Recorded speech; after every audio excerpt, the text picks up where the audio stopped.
Hello and welcome to Rosberry Crafts, my YouTube channel where I share all my crafty adventures. Today is September 8th, 2024, and this is episode 108. My name is Roz, and I live in Lake Country, British Columbia, Canada, with my husband and my two kids who are 14 and 12. I'd like to say welcome to any new viewers. I hope you enjoy my little crafty channel. And thank you very much for coming back to my returning viewers. It's been almost a month since I've recorded my last regular episode, and I appreciate you waiting around for me. Today for you, I have what am I wearing, finished objects, works in progress, stash, events, and some books. Let's get started, shall we? What am I wearing?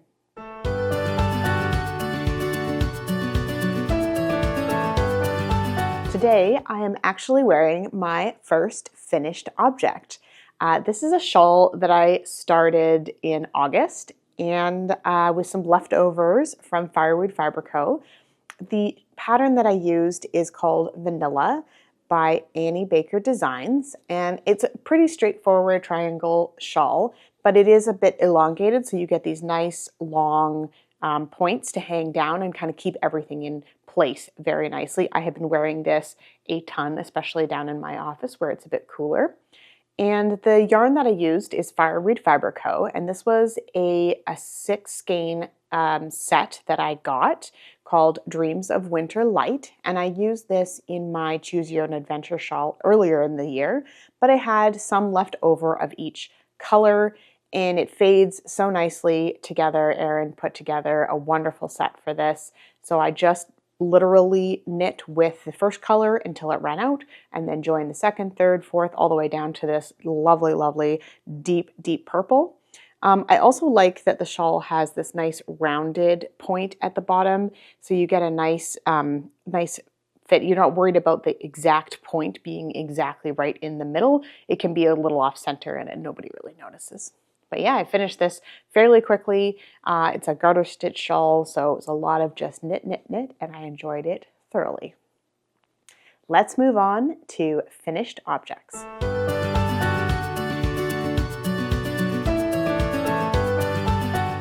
Since I already mentioned the shawl that I'm wearing and all the details on that, this is the first finished object. And my second finished object is a hat. And I don't think you guys had seen this one on the last episode.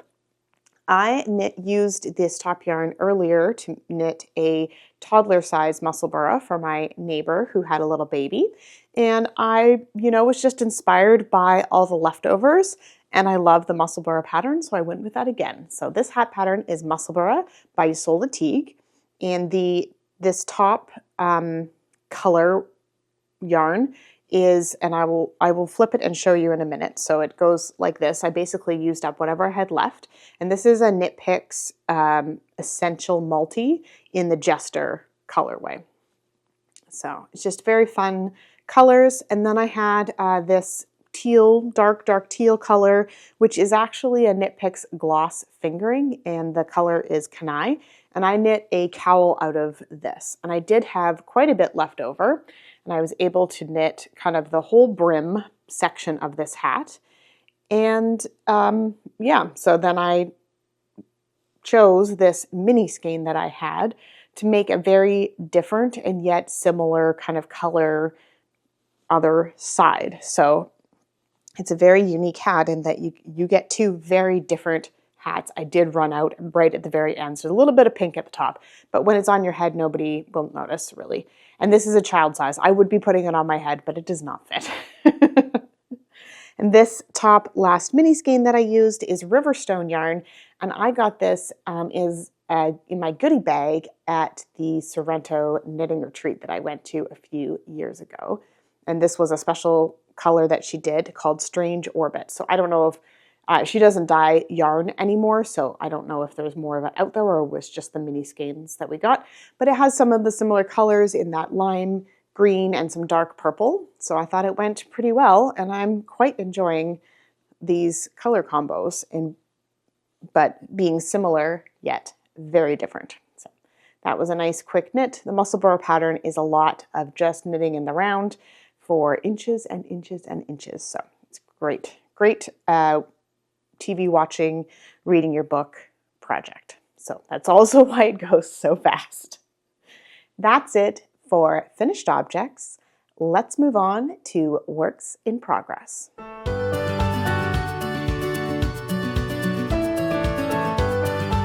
My first work in progress is something you've seen before, but I really hadn't focused on it in a long time.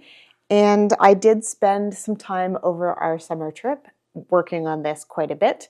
So I was only about an inch into this before. You're probably guessing this is the sweater that I'm working on. I actually have it on try it on cord right now because I washed it and tried it on to make sure that the bust is going to fit and the arms are going to fit how I want them before I got too much further. So this is the Whitmore sweater by Amy Loden. And hopefully you are seeing this beautiful lace work detail that I've done. There's one mistake. I'm not going to point it out to you, but I made the mistake all the way around the sweater on that round, so I'm just going with it. I'm not going back. So this is the first full ball of yarn, and I did quite a bit, I think. So you can see on the back here, I've got my marker. This little pink marker here is where I was to the last time I showed this to you. So I have made a lot of progress in a month. I do have a picture of me with this on, and I will show it to you in a moment. But I want to talk about the yarn first. So we have Fireweed Fiber Co. I've got the tags kind of here. I ripped the stickers. But we have her anemone lace as well as the violet sock. Where are the details? So the violet sock is a 80% superwash merino, 10% cashmere, and 10% nylon. So it is very, very soft. And then the anemone lace is a mohair silk blend. And so this is the colorway 29, and this is the violet sock. So it's got this gray base with different levels of purple, lighter purple, darker purple, and then some black in there as well. And then the anemone lace is in Cold Winter Morning. I always forget the name of that one. And it's really hard to see in here, but there is some variation to the color, but it is quite a light color. So it's just making this a little bit lighter and evening everything out. Normally, I'm going to put these down. Normally with hand-dyed yarn, I would do helical knitting or fade through the different colors. But you really don't notice any big color splotches. A, because the yarn is dyed very well and it's not overwhelming where there's one kind of section of color that's darker than the others. And B, because of that mohair lace on there, it just softens everything up and you get beautiful distribution of the colors. So I'm going to put in a picture right now of me wearing it, trying it on. It's not a great picture, but it does fit. It is definitely a little bit on the snugger side, but not so tight that it's going to be a problem. And I'm enjoying the fit of it so much. I'm going to go back and pick up the neckline now and do the neck treatment. So that's done. And then I'll probably knit a bit more on the body before I move over to the sleeves. I like to kind of mix it up, and not for any particular reason other than I like to make sure I have enough yarn for the sleeves for my nice long arms. I like cuffs that go all the way down to my wrists. You're always able to fold them up, but if they're, bracelet length and you want them longer, can't do that. So I like to make sure I have enough yarn for my sleeves and then go ahead and knit the rest of the body. Let's move on to the next project. My next project is something I've been crocheting, and I have this lovely big black blob here. So we have some camp chairs that have a cup holder that slides out, so you can put a drink in there with your water or whatever. But there's nowhere else to kind of put things when you're sitting in your camp chair at the campsite or at the beach or whatever we're doing. So I'm making these pockets mostly for our cell phone because it's nice to have a pocket to put it in so it's not in your personal pocket digging into your pocket while you're sitting down or tucked in a bag that's too far away you can't really get it out to take a picture or hear it ringing if somebody texts or whatever. So I'm making these pockets, and I'm using Knit Picks Swish DK. And this Swish, no, that's not what I'm using. Shine. I don't know why that tag is in there. So this is the Knit Picks Shine Worsted in the black, and this is 60% Puma cotton and 40% modal, whatever that is. I think it's a man-made fiber, but it's a very sturdy yarn. I did go down a crochet hook size so that it is nice and sturdy and thick. I'm just trying to figure out the best way to attach these to the chair. If I want to just crochet a chain over top on each side at like kind of the ends so that it kind of holds it like a little pocket like that, or whether I want to have something that kind of buttons over to hold it closed, or whether I want to be able to take these on and off, or whether they're going to permanently be on the chair. So basically I've made one pocket. I also made this pocket like 3 times because I made one and it would just fit the cell phone in it. And then if I had a case on my phone, it wouldn't have fit in there. And then I made one and it was like 3 times as big as this. I don't know what I was thinking. So then I ended up on this side, which my phone is somewhere else, but it fits like 3/4 of this. So it's easy to get in and out. You could put something else in there if you wanted to. I might even make the other one a little bit bigger so it fits my Kobo in there. I don't know, I haven't decided yet, but I have lots of this black yarn. It's left over from a sweater I made Mike a long time ago, and just going to use it up and yeah, play around with it a little bit and see the best way to attach it. But I'm going to do one first, see how it works, and then I'll work on the second one. And the last project I have on my needles is a pair of socks, which is very typical for me this year. Seem to be knitting a fair few socks.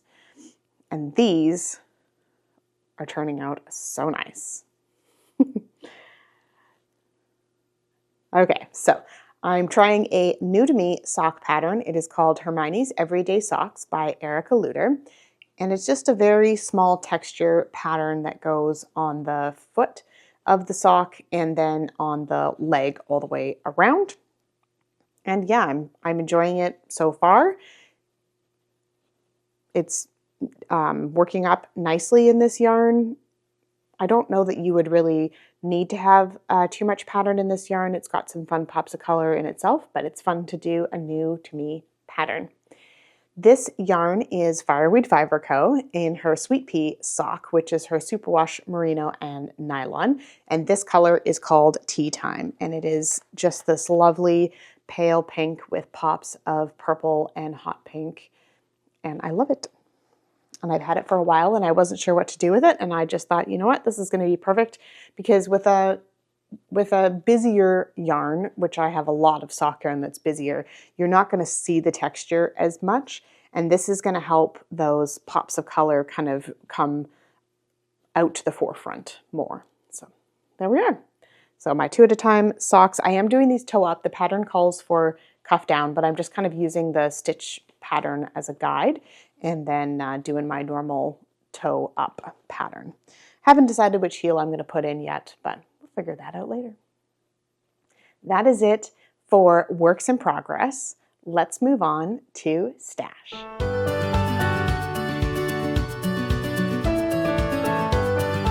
When we got home from our trip, there was a package waiting for me, which was yarn that I had won in the Downseller Studio Pigskin Party for last year.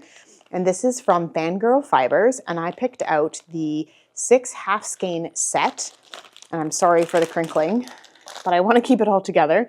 This is the colorway Rebellions Are Built on Hope, which is a Star Wars reference. But it's got some lovely colors that I don't normally gravitate to, the reds there, but I really love these ones. And of course the teal is right up my alley. And yeah, so I'm quite excited for that set. I have a couple thoughts of what I might like to do with that, but I haven't fully decided yet. But yeah, and it's a DK weight set. So had to add that into my stash. And it's been a while since I've updated you on my stash numbers. So in July, I didn't count any yarn in because I hadn't really put together all the numbers from the yarn that I'd gotten from our summer adventure, but I did finish a hat and socks, so that was 544 meters out. And then in August, I counted everything from the trip plus the yarn down here, and that was a total, down here, the one I just showed you. So that was yarn in for basically July and August was 5,425 meters. And then my yarn out for August was 1,204. So I think that's pretty good considering I don't often knit as much on these summer adventures because we're out doing things. There definitely was more knitting than there was last summer, but maybe not as much as I had hoped. I'll give you my year-to-date numbers. So far this year, including everything to the end of August, is 12,941. And then out is 10,034 meters. So that's a difference of 2,907. So just under 3,000 meters. I think I'm doing pretty good this year. I think I can make up for that portion of it by the end of the year. Definitely if I finish a couple sweaters, which I plan to do, like the Whitmore that I am currently working on. I will be doing Nanasuemo in November again.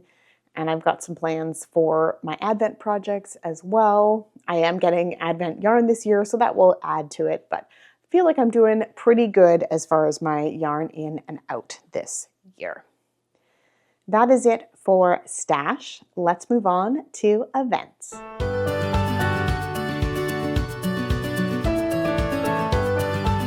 The first event we're going to talk about is Stash Dash, which is over now. It ended at the end of August, but I did get over my 3,000 meter goal, which was a very good feeling once I added everything up. I wasn't sure how close I was, but I definitely made it well over that goal. And I don't think I finished the Musselburgh hat in time to count it for that, but I had over 3,000 before I finished that project. So that one I finished just after August. But a successful year in Stash Dash and looking forward to it again next year. I do love tracking how many things I make and how much yarn I use, clearly. Next up is the Colors of Fall knit along, and I'm hoping to finish my Whitmore sweater by the end of that knit along, which is September the 24th, which is the equinox for the fall to start. So basically you knit stuff in summer that you wear in the fall, although here it's getting a little cooler already, so I'm wearing a shawl today. It's got to be a little cooler, right? So I'm hoping in a couple weeks to finish that sweater. It's a very lofty goal, but I'm done the complicated part now, so there's just a lot of around and around knitting, so hopefully I'll be able to finish that. I have a new event that started this past week. It is the Down Cellar Studio Pigskin Party for 24-25. It started on September 5th and it goes until February 10th, 2025. It is never too late to join this knit along. It goes along with the football season, the NFL football season, and it is based on different things that happen in football, but you don't have to know anything about football or watch football or follow anything to do with that. It's just a fun knit along that happens to go along with that theme. So feel free to join. All the links to the knit alongs that I've participated in or are participating in will be linked down below in the show notes, along with everything else that I talk about today. That's it for events. We'll move on to books.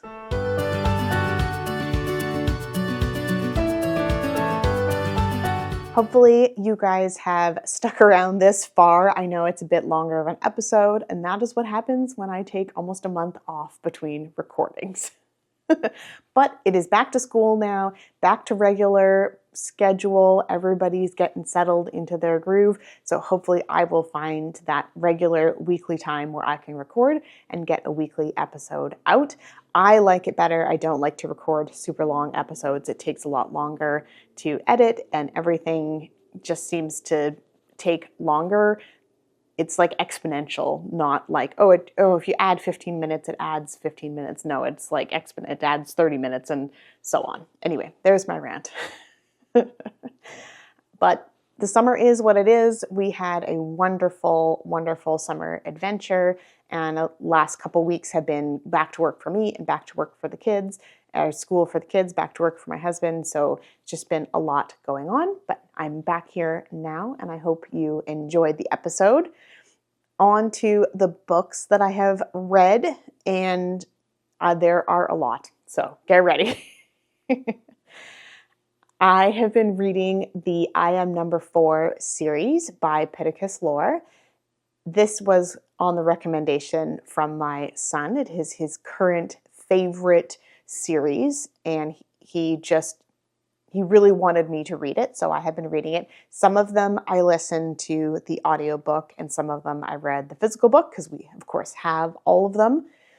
So this, I have finished The Power of Six. I can't remember if that's the third one. The Rise of 9, The Fall of 5, The Fate of 10, and The Revenge of 7. I think those are out of order. I can't remember which order. I think The Fate of 10 was the one I just finished. And there's one more book. And The Fate of 10 ends on a huge cliffhanger. Like, you don't know which of them are going to survive this, or if any of them. And but the audiobook that I'm getting from the library is still 2 weeks out. So I have also finished another series that I was reading, the Dragonia series, and I finished Starlight by Adrienne Woods and Moonbreeze by Adrienne Woods. So that's the last two, the fourth and fifth in that series. And then she kind of does something a little bit different in Moonbeam, which is also by Adrienne Woods, and it is kind of the sixth book in the one series and the first book in a spin-off series that's about the main character's kind of the life after her life. So it was a bit weird. There was a lot of time travel that happened, and I just didn't really connect with it in the way that I connected with the first 5 books. I didn't enjoy that one as much. So that was Moonbeam by Adrienne Woods. If you wanted to continue reading all of those series, then definitely, because there's a bunch of spin-off series from the main series. So it was good in that sense, in that it kind of connected that series to where it's going next, but it wasn't my favorite of the books. Recently, there was a book, a new series kind of based off a previous series that I've read called The Inheritance Games, and now there is The Grandest Game by Jennifer Lynn Barnes. And this is the start of a new series where there's more characters coming into it, some returning characters, so you don't necessarily have to have read the first series to read this series, but to really understand the characters, I would recommend it. But it was a very good book, and I can't wait for the next one.